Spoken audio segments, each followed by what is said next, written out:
ব্রত হলুদ কালীবাড়ির অজানা কাহিনী। নমস্কার বন্ধুরা, স্বাগত আমাদের চ্যানেলে। সম্পূর্ণ তথ্যটি সংগ্রহ করা আপনাদের কাছে অনুরোধ, ভিডিওটি আপনারা সম্পূর্ণ দেখুন। কালীময় বাংলা, এখানে বিভিন্ন জায়গায় নানা রূপে মা কালীর আরাধনা করা হয়। মন্দিরে সারা বছর চলে দেবী কালীর নিত্য পুজো। এছাড়া বাৎসরিক পূজাপাঠ তো লেগেই থাকে। এর মধ্যে বহু জায়গাতেই ভক্তরা দাবি করেন সেখানে দেবী অত্যন্ত জাগ্রত। নানান অলৌকিক কর্মকাণ্ড চলে সেই সব দেবস্থানে। এমনই এক জাগ্রত মন্দির দেবী আনন্দময়ী কালীবাড়ি। এই মন্দিরকে ঘিরে রয়েছে অলৌকিক ঘটনার নানান দাবি, যা রীতিমতো অবাক করার মতো। ভক্তদের দাবি মন্দিরের বয়স 328 বছর। ইংরেজি 1694 সাল বা বাংলা 1101 বঙ্গাব্দে এই মন্দির প্রতিষ্ঠিত হয়েছিল। প্রতিষ্ঠা করেছিলেন এই জমির মালিক ঈশান চক্রবর্তীর জামাই ত্রৈলোক্যনাথ মুখোপাধ্যায়।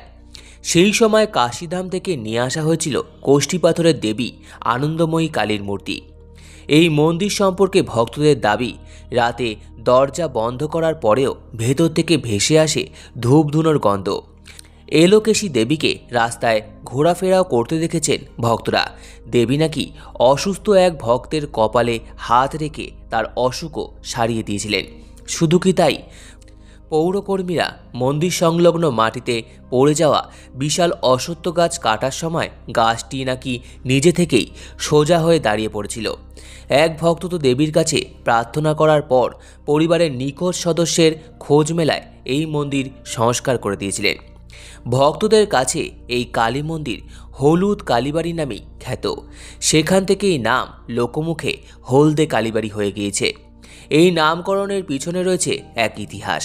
কথিত রয়েছে, অতীতে এই কালী মন্দির থেকে হলুদ না গেলে গোটা এলাকায় কোনো বাড়িতেই গায়ে হলুদের অনুষ্ঠান বা বিয়ে হতো না। কিভাবে যেতে হবে এই মন্দিরে? এই মন্দিরটি রয়েছে উত্তর 24 পরগনার পানিহাটিতে। শিয়ালদা উত্তর শাখার মেন লাইনে নামতে হয় সোদপুর স্টেশনে। সেখান থেকে অটো অথবা টোটোয় চেপে আসা যায় পানিহাটির হলদে কালীবাড়িতে। সড়ক পথে বিটি রোড ধরে সোদপুরে এসেও পৌঁছে যাওয়া যায় এই মন্দিরে। আবার কোন্নগর থেকে লঞ্চে চেপে পানিহাটি ফেরিঘাটে নেমেও হেঁটে এই মন্দিরে আসা যায়। এই মন্দিরটির প্রবেশপথ দক্ষিণমুখী।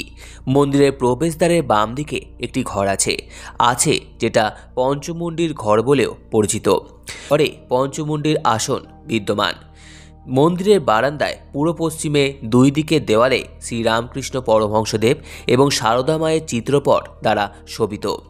বিখ্যাত সাধক ও সাধনা সঙ্গীতকার ভবা পাগলা এই মন্দিরের গৃহে সঙ্গীত পরিবেশন করেন, তা স্মরণীয় হয়ে আছে। 70-এর দশকে একসময় তারাপীঠের সিদ্ধপুরুষ তারাখ্যাপা সেই সময় এই মন্দিরে এসেছিলেন। সেই সময় ঠাকুর ভবা পাগলা পানিহাটিতে ভক্ত বিধু রায়ের বাড়িতে অবস্থান করেছিলেন। এই মন্দিরে সকালে, দুপুরে ও সন্ধ্যায় প্রতিদিন পুজো অনুষ্ঠিত হয়। সকালে মঙ্গলারতি, দুপুরে অন্নভোগ এবং সন্ধ্যায় সন্ধ্যারতি। প্রতি অমাবস্যায় হয় বিশেষ পুজো। কালী পুজোর দিন হয় মহাপুজো।